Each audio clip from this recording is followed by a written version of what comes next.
decided on something similar to yours. It's actually a massive online RPG game. Okay, because these ideas, they come under so many categories such as customization, lifestyle, and even service providing and blogging. So we decided that it should come under something that is online and accessible, which is a RPG game. Okay, how it starts is like, since we have ideas in our group such as comic and drawing styles, this person actually can improvise on certain avatars. People will choose the avatars, okay, get into the game. Then we have another idea from our friend. She does the set design for film productions, and she can actually create this space that the avatar user can actually call their own. So she'll provide templates of the spaces, like blueprints of how this space will look like. This space will be helpful for the people who actually operate this game, because this space will eventually become a shopping mall. Okay, it's almost as if you are combining SimCity, is it? That game where you create a mall on your own and get all the money out of it. Okay, how people earn the money part. Okay. So wait, we have the customization of avatars, then we have the setup design of the shopping village. To set up the design of the shopping village, you can actually get templates from her, or you can actually make it your own. A group of people can actually combine together using this idea, his idea about the MSN and Photoshop combining together.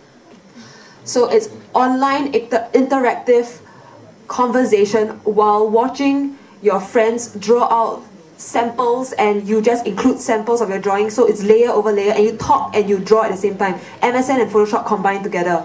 We use that as a platform of making and customizing your own design space. After you create your space, which will be the shopping village market, this shopping village market will be accessible to any avatar users that will go in. So, so wants to come in and check out your space. This space will be decked with shops that you put in anything. Okay, shops, we will include people in our blog ideas that they have very interesting ideas, such as the tofu soap, the lost and found items, the machines, mechanisms that have lost and found. So all these little shops that avatars go inside, they'll see all these new little quirky items that our people in our group have actually come and input.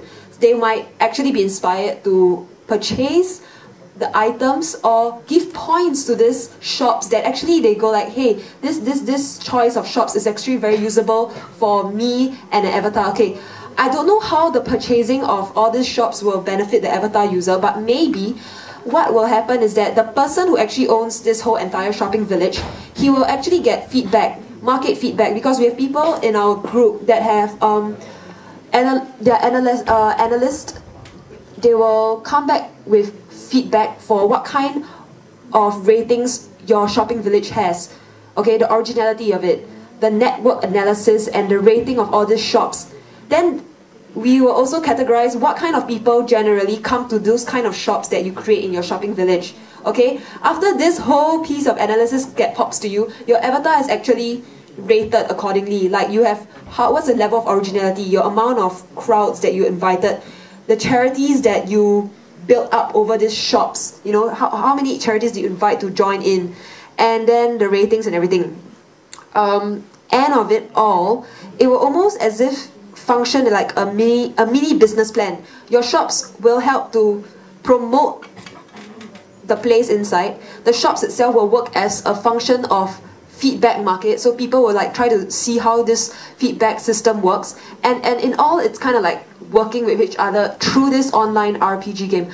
The rest of the stuff, such as, you know, dating and everything, it might work out later, but I think this will be a great platform, because as you go online and as you play around and as you discover new discovery items, you will never know like if these items can deck onto yours, and it will provide like a greater platform for more interaction people, so avatars can talk and everything also as they walk around to different shopping world villages.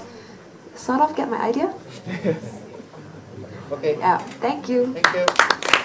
So I was thinking, since we are an art school and we are art students, we have to make use of that talent, as you were saying, you know, we all have individual strengths. So basically for the ideas I got, they were very diverse. So I kind of picked like about 6 to 7 of them and try and make them work as a whole. So basically, Fun 2, which our team is called, focuses on customization. Yeah, so because nowadays a lot of products, it's more consumer-based rather than producer-based, as in producers have to listen to what consumers want, you know. They can't just produce things and consumers will buy them naturally. So what I noticed is that there's this trend of people trying to customize their things. Like if you walk around school, you see people trying to be different although they have the same thing. So a simple pair of shoes will be glittered up, or like Calvin's shoes, they're quite cool, you know, like with fur, you know, and all. So people like to customize things, and by customizing, it kind of expresses their identity as well. Yeah. So basically, some of the ideas, I'll give you a rough idea of the idea. So basically, there was several aspects. So the main theme that holds us all is customization. So one of them is to make bread customizable. I mean, toast, right? Like the pixel toast that you guys saw. It's Samantha's idea, right? Where so like basically bread could now be customizable. So things like your sandwiches, things like your sandwiches could be identified. Like, you know, some people want Hello Kitty on their sandwiches. You can do it at like a so-called booth or something. So the idea could be expanded because we were with the limitation of $10. So I was thinking $10 could be a service that we provide, or $10 could be the cost of the bread, you know. So if you have a party and you want bread that's customized, you know, like hence like hors d'oeuvres could be customized with the bread. Yeah, so designs could be printed on the bread. Secondly, is the customizable toys. I don't know if you heard the presentation, but customizable toys from Ken and Wei Hao was the service was to provide this online portal where people could actually play around with the color schemes of their toys. And for a more serious but fun aspect is that a lot of people are quite conscious about their healthy living lifestyle. So there's another groupmate who has this Peiru, who has this idea of a portal where basically lets you download healthier menus. And because it's very hard to find healthy menu in Singapore, like how would I know how many calories is a plate of nasi lemak? So you know, these menus basically are online and you can subscribe to this healthy living network. Yeah, so customizing your daily diet in that sense. Okay. Then there are quite a few more that I can't really remember. Parody t-shirts that Kadir was presenting. So we're thinking about allowing people to kind of come up with their own parody. You know, like now we are stuck with the situation where people go out and buy t-shirts with prints. However, there aren't many people who know that they could customize their own print as well. So that website basically allows you to customize your own print and you'll be in production in that sense. What some more ideas do we have? Oh, Mary Berry. Mary Berry basically works like Maple Story and your cherry points. So basically, it's something to kind of cheer people up. You know how you, on Facebook and Friendster or whatever, you can send pokes and hearts or kisses or chocolates or whatever. So basically, Mary Berry works on a system where people kind of buy these cards from 7-Eleven as well, and they accumulate points. So by sending berries to your friends, they accumulate points over time. And once they reach a certain amount of points, they can actually go back to 7-Eleven to trade for real things like chocolate or sweets in that sense. Yeah, so Mary Berry really is real, although it's virtual in that sense. Yeah. So what's the customization for Mary Berry? Customization in Mary Berry is that you can basically customize your berries, because you know when we send pokes and kisses, it's just a poke and a kiss. It's quite impersonal. So if let's say you have a friend who likes a cupcake design, for example, you can incorporate it into your Mary Berry design. You know, so basically you have a say in how your berry looks like. Yeah. So I'm sorry if I left out anything. Oh, and Nicole.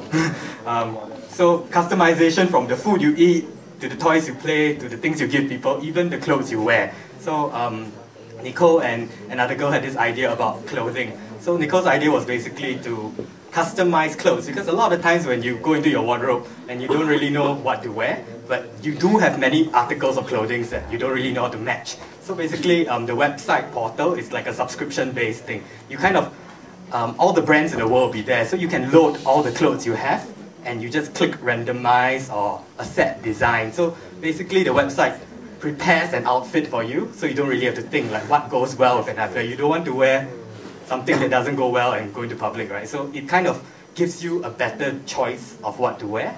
Yeah, so it's called Mirror Mirror on the Wall. Yeah, so it basically allows you to customize what you wear and give you a better and more informed choice. Yeah. Okay. All right. Thank you.